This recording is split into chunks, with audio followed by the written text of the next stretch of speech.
Younglife doesn't start with a program. It starts with adults who are concerned enough about kids to go to them, on their turf and in their culture, building bridges of authentic friendship. These relationships don't happen overnight. They take time, patience, trust, and consistency. I got involved through wrestling. I met my Young Life leader, Peter Brocky. We just kind of clicked from there, and he would invite me to his house and for dinner and stuff like that. And my first experience at Younglife, I was in 6th grade, and I kept hearing people talk about Younglife, but I never knew what it was. And it was the Halloween club, and me and my friend went to the club, and we didn't have any costumes. And we walk in, and all I see is just a bunch of adults in their silly costumes. Everybody was extremely nice to you. And after that, we didn't go to a club for another 2 or so weeks, but then we came back, and everybody remembered your name, even if you didn't talk to them for a while. I had friends who would go to Younglife, and they told me to go, and I kind of just said, nah, that's like for other people. And then finally, I had one friend say, I'll come pick you up and we can go to Younglife, and then I went and I just liked it from there. Leaders enter the world of kids, focusing on what matters to them: fun, adventure, friendship, a sense of significance. In doing so, we earn the privilege of talking to them about something that we think matters most of all: the truth about God and His love for them.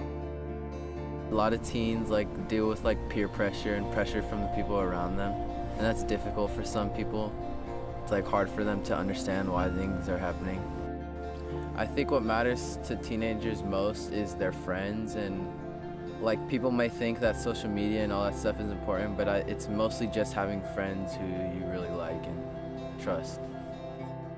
My favorite part about Younglife is sort of the personal connections that you can make with other kids, and you can actually sort of grow with God and help others do the same.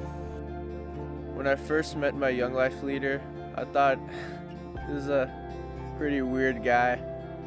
Always kind of asking me if I'm going to a club, if I'm doing this, doing that, not really giving me much space. But then I realized he's just a guy that really cares about you, and you need people like that in your life.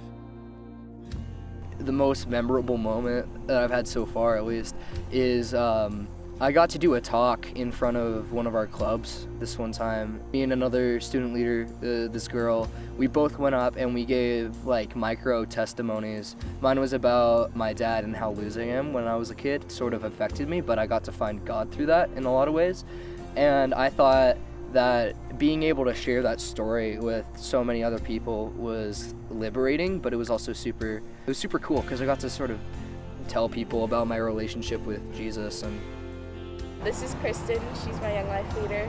She's been my leader for about 2-3 years now, and she's probably the most influential person in my life because of her strong faith in Jesus, and the relationships she creates with those around her is like no other, and she's always checking in on you even when you don't reply to her text messages for a few months.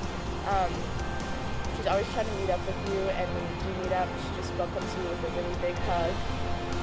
She's like my second mom at this point. Young Life is a way to connect to God and to meet new people and make new friends.